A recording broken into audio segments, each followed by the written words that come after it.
Thank you so much, and congratulations, Delia. Again, Delia created this, so let's just have a round of applause for her first.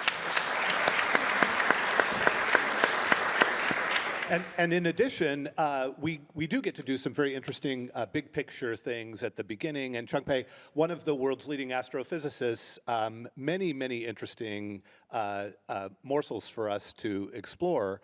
And we had a prep call that went an hour that flew by. So I don't know how we're going to talk about the intersections of art and physics in 29 minutes now, because I've blown a minute already. But what we thought we would do is try to anchor around some of Keith's images. So Keith is a trained physicist and mechanical engineer who also does fine art.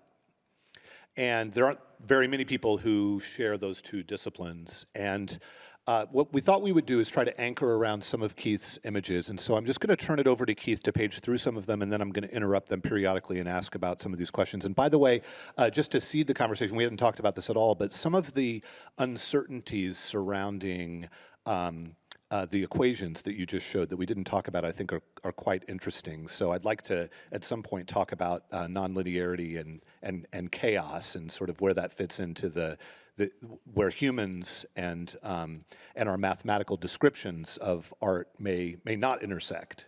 But I was really just stalling for Keith to get the clicker. So show us some pictures, and I'm going to interrupt you as you do that. Thank you, Frank, and hello, everybody. It's really an honor to be here. My name is Keith Vanderwald, and as Frank said, I'm an aerospace engineer and also a fine artist.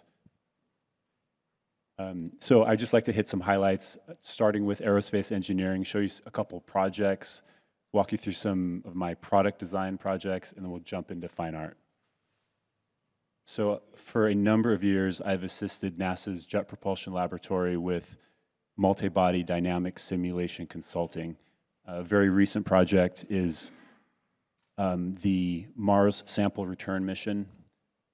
What you see there in the foreground is the sample return lander, and launching above it is the Mars launch system, a two-stage rocket. My role in this project was to understand the gyroscopic motion of that rocket. Actually, let's go to the next slide.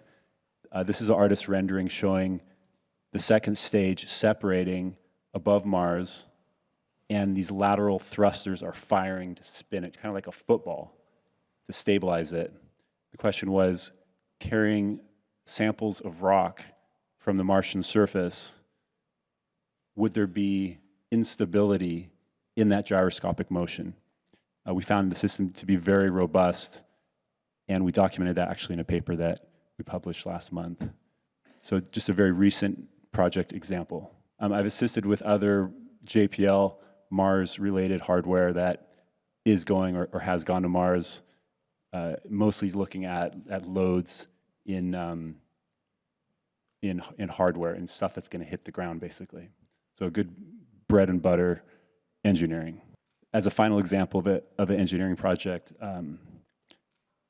I designed the primary structure for a rocket launching system. And this shows you the truss structure that I designed. I worked with the whole team on this.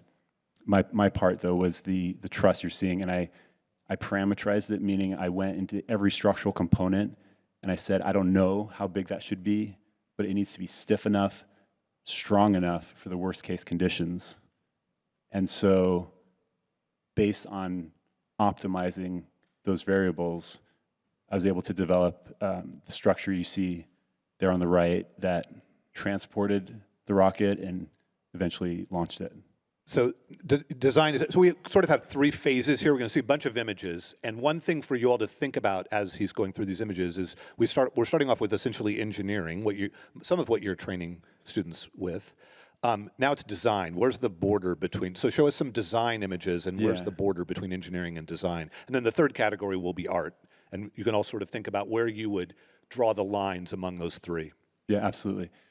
Right, so now we're into some design project examples, and just like I parameterized the truss structure to really understand how big it should be, how strong it needs to be, this is a coffee table that I designed inspired by Dr. Seuss.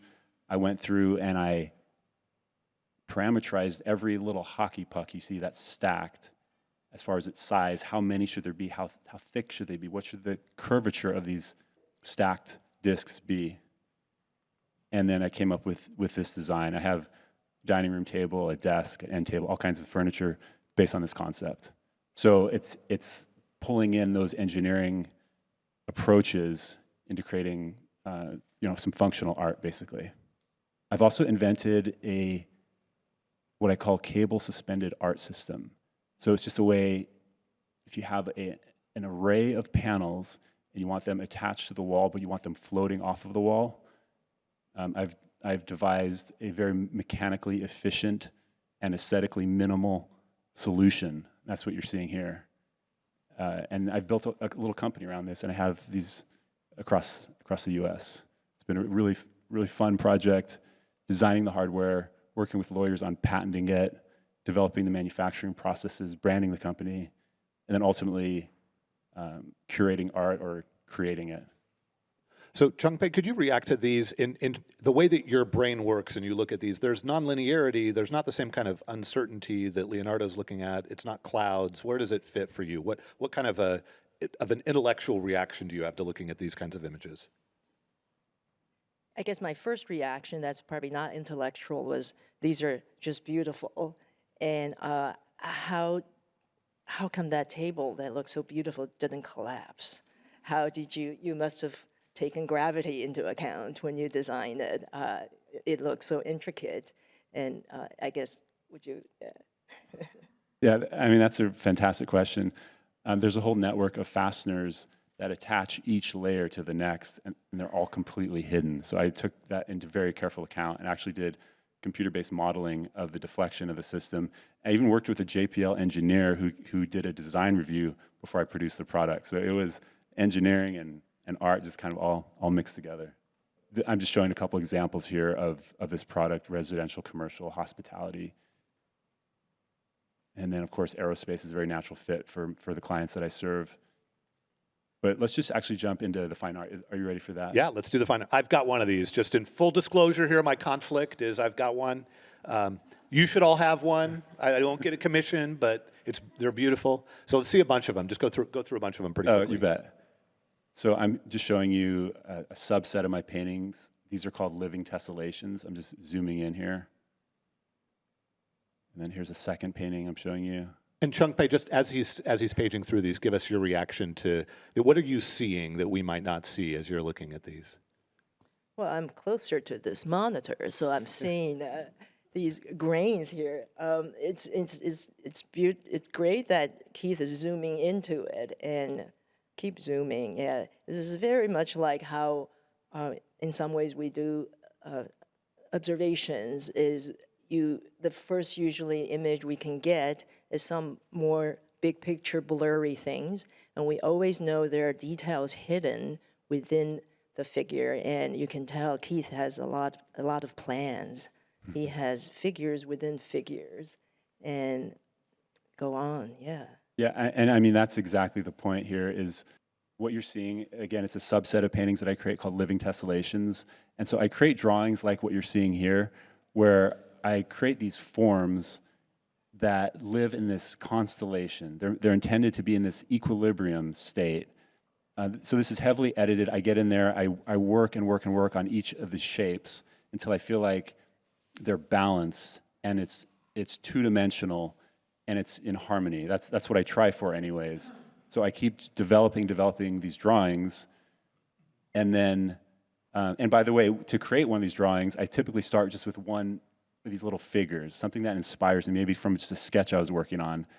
I call it the seed form, and then that effectively seeds the crystallization. It seeds the growth of the forms around it into what I hope is a compositionally harmonious network of shapes. From there, I say, okay, I want to create a painting. I don't want to just do all these little drawings. So I'll identify a region that I think, oh, this might be compositionally interesting just as a painting in and of itself. It might be a small region. It might be the whole thing. And then from there, I'll say, I'm going to apply some color. Let's make the forms pop from the background. Let's nest the forms one in another with some kind of patterning. So that's something like the workflow that I go through. And also, as part of my process, I typically, if we just, that would be either the painting or the mural. I typically create some kind of analytical framework, meaning I take a step back and I say, if I had to tell somebody how to create one of my paintings or one of my living tessellation networks, what would I say? And so this is my way of kind of removing myself from the process and attempting to superimpose a layer of structure and discipline so that I can really make sure to make a really cohesive final product, and also so that I can very rigorously explore all the opportunity that the aesthetic line of inquiry is opening up. What do you think about the title of this one and that image? Yeah, in fact, we used the tessellation technique in science too, in identifying patterns and in generating, in fact, things like this. But our process is basically the reverse of what Keith described, because he is a creator of these arts, and we are just observing the scientific art in nature, but we need to deduce the formulas, the regulation, how regularities behind what we see. So you hold a secret to your art, and but we are doing the opposite and trying to find the secret of the universe. But the process actually is quite complementary. So I don't even know how to ask these questions. So if you're reverse engineering something that exists in the physical world and there's uncertainty, is that something that necessarily has to be there in order for us to call it art? Or could we completely reverse engineer? When you're looking at images of cosmic microwave radiation, for example, you know that it's something true, right? But there's a certain amount of uncertainty associated with your reverse engineering of that. Same with the fluid dynamics with Jackson Pollock. Some of that is generated by humans, some of it is just generated by residual uncertainty from our inability to figure out what it is. You nodded a couple of times. So just, react to what I'm saying. Is there something deep in there about how you're reverse engineering and what you're unable to describe when you're reverse engineering? Oh, definitely. And there are uncertainties in everything, and that's actually what makes life so great. So for us, these are error bars, or systematic errors. So what in the scientific world, what we could do is we try to reverse engineer, but then we come up with some rules. Maybe maybe we think that is the other segment, that's your basic block. We don't know, but we can make some postulates, and then we can do, nowadays we probably need computer modeling. So then we can forward modeling using some set of rules. And then we can generate mock universes, mock images, to see how they agree or disagree with observations, taking into account uncertainties. But we just mentioned the word chaos, and that's what makes life and nature so interesting, is there are some intrinsic uncertainties in the initial conditions. So you could say, I just changed my initial position by a minute amount. I start with the same velocity, I go this way. Our Newtonian physics would just say, if you deviate a little bit, your end result should just deviate a little bit. But we know chaotic motion and nonlinearity sometimes make the endpoint diverge hugely. So that's one example of complexity we encounter. And Keith, when you're creating these, so obviously you have a lot of constraints that are on this slide in terms of how far apart they are, what shape they are, what curvature, what their width is. But then you've told me, and the painting that I have of yours has a life to it. Each of those, you've described each of them as kind of, you get to know them a little bit, right? And they're alive in a way. Talk about that. Absolutely, yes. So I call this painting type living tessellation because on one hand, I'm trying to imbue the shapes with a certain amount of vitality and life. I'd like for there to be an organic growth to them. And so if you look at the left side of the screen, that's indicative of the living side. So diversity and directionality in the form type, in the emotion, in the energy, and also in the association you might have when looking at a shape. But then to contrast that, on the other side, the right side, tessellation, I want this to be a pattern. I want there to be structure. So I'm hoping to really engage the imagination with shapes that are maybe surprising and that play with people's associations, but then I also want to engage the intellect with structure and with order and with pattern and some element of intelligence that is built into the enthusiasm of the art, if that makes sense. So just a couple more living tessellation example paintings. And as I paint, I almost always take video and photos just to record the process of creation, to kind of celebrate it.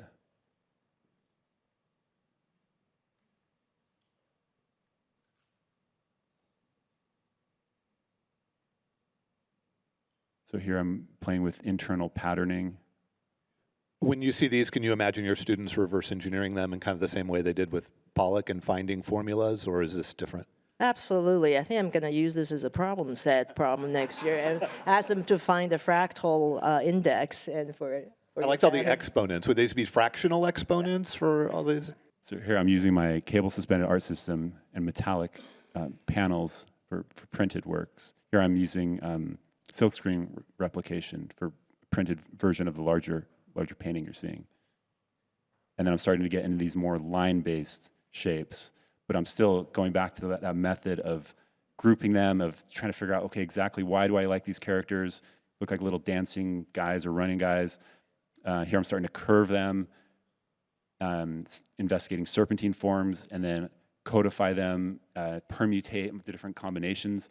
Basically, how many ways can you squiggle a line is maybe the way to think of it. And then ultimately, how many ways can you nest those lines that are squiggled and eventually identify regions that to you are interesting. So I'll kind of jump into these compositions that I find promising and ultimately paint them.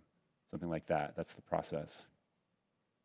Is there anything in here that relates at all to cosmology or astrophysics, or how you think about shapes, or is it not connected?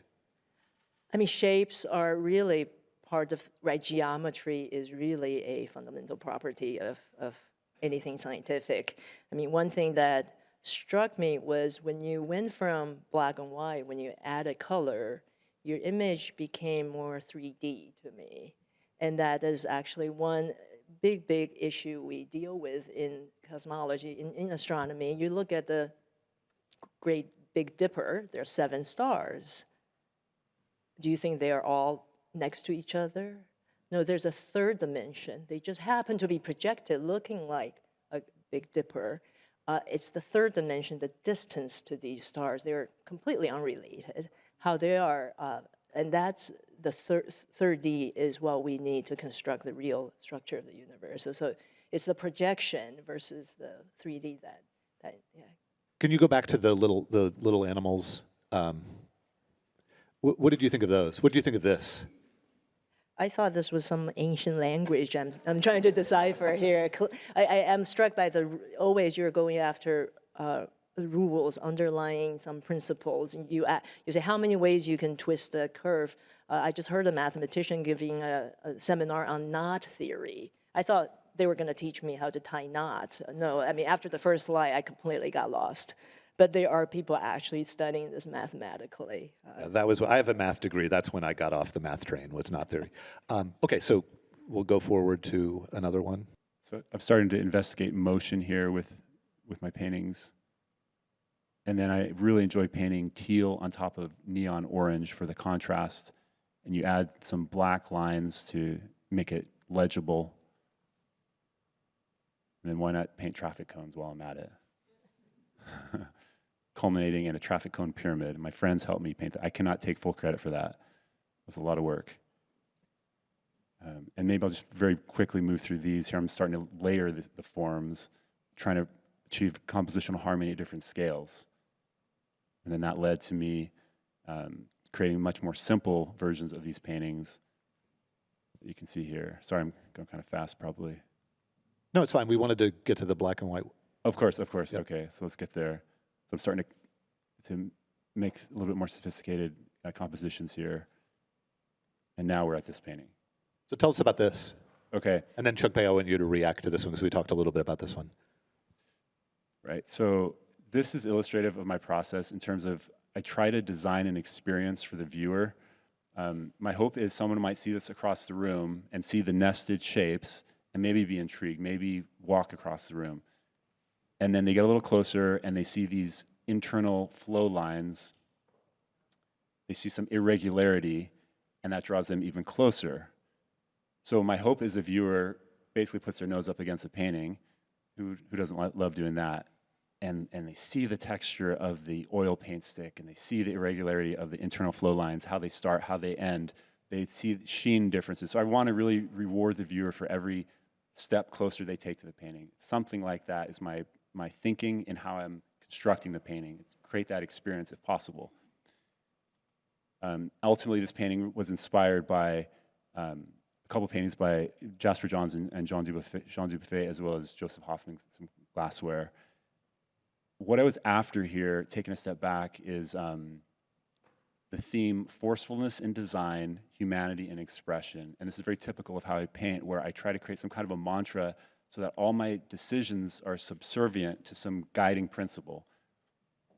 So that involved doing a lot of studies. It involved codifying my process, really giving myself notes. This is how I need to create this for this to be cohesive. And then designing the forms, working on the flow line map, meaning planning out how all the lines flow in each of the shapes, doing that for the whole composition, and then executing the painting.